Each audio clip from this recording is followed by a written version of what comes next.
video, let's dive deep into the world of Web3. We have always envisioned a future like one of our sci-fi movies with superheroes and their flying cars. Well, we are almost there, and while these visions are coming true, there is technological advancement that's revamping the internet and ruling the world. Web3. Well, what's Web3? Before we get into that, let's rewind and look at the faces of the internet. We started with the Web 1 in the 90s, which was the primitive form of the internet. Let's call it the information economy, which lacked any kind of engaging user experience. It was more like a newspaper or blog which gave us a lot of information to only read about. What came along next was the Web 2, the world we know today. We can label this as a platform economy. This is a centralized web where most of our activities are on platforms run by corporations like Snapchat, Meta, etc. Of course, Web 2 is not at all that bad because where would we be without Instagram, Google Pay, TikToks and Tinder? For example, let's take Google Pay, Phone Pay. There was a time when people were afraid and against online transactions. But today, we have come to a time and place where digital transactions are much more reliable than physical transactions.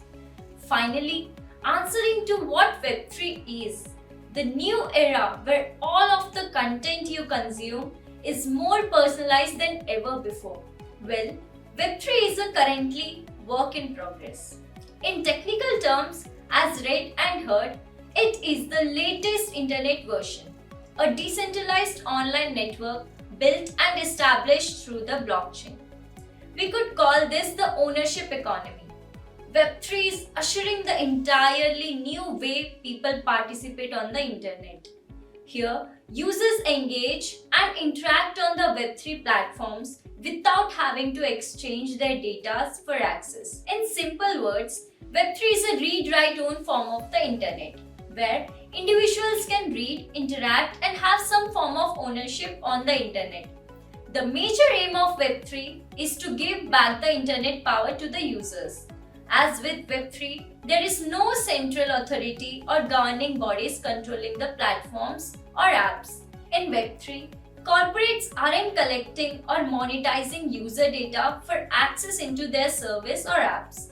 Also, users have complete transparency and trust in the service as all their data and their updates are stored on the blockchain.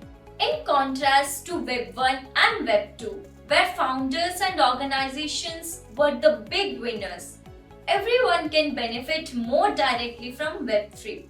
Thank you for watching. Crypto products and NFTs are unregulated and can be highly risky. There may be no regulatory recourse for any loss from such transactions.